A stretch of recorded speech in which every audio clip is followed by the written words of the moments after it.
ପିଲାମାନେ କାଲି ତୁମ ବୋର୍ଡ଼ ଏକ୍ଜାମ୍ ଷ୍ଟାର୍ଟ ହେଇଯିବ। ଏହାକୁ ନେଇକି ଡର ଲାଗୁଛି ନା? କ'ଣ ହେବ, କିପରି ହେବ, ମୋ ସ୍ୱପ୍ନ ଯେଉଁ ମାର ରହିଛି ମୁଁ ତାକୁ ଏଚିଭ୍ କରିପାରିବି କି ନାହିଁ, ତାକୁ ନେଇକି ଡର ଲାଗୁଛି ନା? ଦେଖ, ଏହା ଅଭ୍ୟାସ ସମସ୍ତଙ୍କୁ ସେପରି ହିଁ ଫିଲ୍ ହୋଇଥାଏ। ତୁମ ସାଙ୍ଗମାନଙ୍କୁ ମଧ୍ୟ ସେପରି ଲାଗୁଥିବ। ଆଉ ମୋତେ ମଧ୍ୟ ଯେବେ ବୋର୍ଡ଼ ଏକ୍ଜାମ୍ ଦେବାର ଥିଲା ନା, ଫାର୍ଷ୍ଟ ଟାଇମ୍ ପାଇଁ ମୋତେ ମଧ୍ୟ ସେପରି ହିଁ ଲାଗୁଥିଲା। ଏହା ଅଭ୍ୟାସ, ଏହାକୁ ନେଇକି ତୁମେ ଜମା ବି ଟେନସନ୍ ନିଅ ନା। ଖାଲି ନିଜ ଉପରେ ଭରସା କର। ଆଇ କ୍ୟାନ୍ ବୁଝାହେଉଛି ତ। ଆଉ ତୁମ ଯେଉଁ ପ୍ରୋସେସ୍ ରହିଛି ହେଲା, ତୁମକୁ କ'ଣ କରିବାର ଅଛି, କ'ଣ ସବୁ ପଢ଼ିବାର ଅଛି, ତାହାକୁ ନେଇକି ତୁମେ ଭଲ ଭାବରେ କରିବା ପାଇଁ ଚେଷ୍ଟା କର। ଆଉ ତୁମେ ଏକ୍ଜାମ୍ର ଯେଉଁ ରେଜଲ୍ଟକୁ ନେଇକି ତୁମେ ଜମା ବି ଟେନସନ୍ ନିଅ ନା ଯେ ମୋ ରେଜଲ୍ଟ ଖରାପ ହେବ କି ମୁଁ ଏହା ପଢ଼ିନି। ହେଲା, ପ୍ରୋସେସ୍ ଉପରେ କାମ କର ଆଉ ନିଜ ଉପରେ ଭରସା କର। ଦେଖିବ ଅଟୋମେଟିକାଲି ତୁମ ରେଜଲ୍ଟ ଭଲ ହିଁ ହେବ। ତୁମ ଏକ୍ଜାମ୍ ତୁମେ ପୁରା ଫାଡ଼ିକି ଆସିପାରିବ।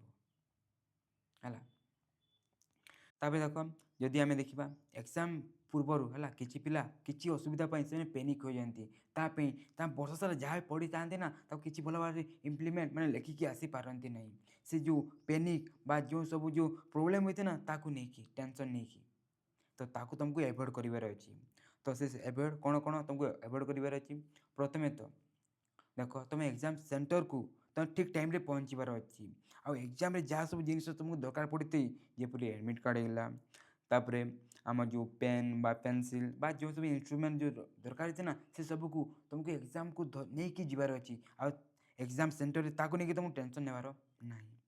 ବୁଝାଯାଉଛି ତ ସେଥିପାଇଁ ତୁମେ ଏକ୍ଜାମ୍ ପୂର୍ବରୁ ହେଲା, ପ୍ରଥମ ଦିନରୁ ତୁମକୁ ପୁରା ତା ପାଇଁ ପ୍ରିପାରେସନ୍ ହେବାର ଅଛି। ତୁମ ବେଗ୍ରେ ସେ ସବୁକୁ ଭଲ ଭାବରେ ତୁମକୁ ରଖି ନେବାର ଅଛି। ଆଉ ଏକ୍ଜାମ୍ ସେଣ୍ଟରକୁ ବାହାରିବା ପୂର୍ବରୁ ତୁମକୁ ଚେକ୍ କରିବାର ଅଛି ଯେ ସବୁ ତୁମ ବେଗ୍ରେ ଅଛି କି ନାହିଁ। ହେଲା, ତୁମେ ନେଇକି ଆସିବାର ଅଛି। ତାପରେ କୁଲ୍ ଆଣ୍ଡ କାମ୍ରେ ତୁମେ ଆରାମସେ ସେଗୁଡ଼ିକୁ କରିକି ତୁମେ ଆରାମସେ ଏକ୍ଜାମ୍ ଦେଇପାରିବ। ଏହାପରେ ଆଉ ଗୋଟେ ବହୁତ ଇମ୍ପୋର୍ଟାଣ୍ଟ, ଯାହାକି ବହୁତ ସାରା ପିଲା ମିଷ୍ଟେକ୍ କରନ୍ତି। ଦେଖ, ଯେତେବେଳେ ତୁମ ଏକ୍ଜାମ୍ ସେଣ୍ଟରକୁ ତୁମେ ପହଞ୍ଚିଯିବ, ତୁମେ ସାଙ୍ଗମାନଙ୍କ ସହିତ ତୁମେ କଥାବାର୍ତ୍ତା ହେବ। ସେ ପଚାରିବେ ଏହାର ମାନେ କ'ଣ, ସେହାର ମାନେ କ'ଣ, ତୁ ଏହା ପଢ଼ିଛୁ କି ନାହିଁ, ସେପରି ତୁମେ ପଚାରିବେ। ଯଦି କିଛି ସେପରି ପଚାରନ୍ତି, ଯଦି ତୁମେ କିଛି ବି ଜାଣିନି ହେଲା, ଯଦି ତୁମେ କିଛି ବି ଜାଣିନି, ହେଲେ ତୁମେ ତାକୁ ନେଇକି ତୁମେ ଟେନସନ୍ ନେବାର ନାହିଁ। ତୁମେ ଭାବିବ ଯେ ତା ଏକ୍ଜାମ୍ରେ ଆସିବନି। ଆଉ ଯଦି ତା ଏକ୍ଜାମ୍ରେ ଆସୁଛି ହେଲେ ବି ତୁମେ ତାକୁ ଛାଡ଼ିପାରିବ। କିନ୍ତୁ ଯଦି ତୁମେ ତାକୁ ନେଇକି ଯଦି ତୁମେ ଭାବୁଛ ଯେ ମୁଁ ତା ପଢ଼ିନି, ଆଉ ତାକୁ ନେଇକି ତୁମେ ଟେନସନ୍ ନେଉଛ, ହେଲେ ତୁମ ଏକ୍ଜାମ୍ ହେଇ ଗୋଟେ କାରଣରୁ ମଧ୍ୟ ତୁମ ଖରାପ ହେଇଯିବାର ଚାନ୍ସ ରହିଛି। ବହୁତ ପିଲା ସେପରି କରନ୍ତି। ଆଉ ଏକ୍ଜାମ୍ରେ ତୁମ ସାଙ୍ଗମାନଙ୍କ ସହିତ ତୁମେ କମ୍ପାରିଜନ୍ କରିବାର ନାହିଁ। ସେ ଅଧିକ ପଢ଼ିଛି, ମୁଁ କମ୍ ପଢ଼ିଛି। ହେଲା, ସେପରି ଯଦି କମ୍ପାରିଜନ୍ କରୁଛ, ତୁମ ମାଇଣ୍ଡରେ ଟେନସନ୍ ଆସିବ।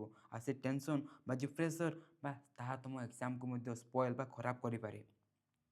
ତ ତାକୁ ତୁମକୁ ଧ୍ୟାନ ରଖିବାର ଅଛି। ଏଇ ଦୁଇଟି ଜିନିଷ, ସବୁ ଇନଷ୍ଟ୍ରୁମେଣ୍ଟ ଭଲ ଭାବରେ ଆଣିବାର ଅଛି, ଟାଇମ୍ରେ ପହଞ୍ଚିବାର ଅଛି, ଆଉ କାହା ସହିତ ତୁମେ କମ୍ପାରିଜନ୍ କରିବାର ନାହିଁ।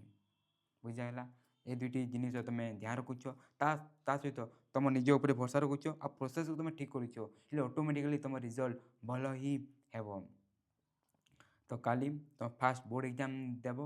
ତ ଏହା ପାଇଁ ଆମ ଯେଉଁ ଚ୍ୟାନେଲ୍ ତରଫରୁ ଅଲ୍ ଦ ବେଷ୍ଟ, ଭଲ ଭାବରେ ଦେବ। ହେଲା, ଟେନସନ୍ ନେବ ନା, ନିଜ ଉପରେ ଭରସା କର, ଠିକ୍ ହେବ। ହେଲା, ଏକ୍ଜାମ୍ ଠିକ୍ ହେବ। ଆଉ ଏଇ ଯେଉଁ ଏକ୍ଜାମ୍ ତୁମ ଫ୍ୟୁଚର୍ ଡିସାଇଡ଼୍ କରେ ନା, ତ ଏହାକୁ ମନେ ରଖିବାର ଅଛି।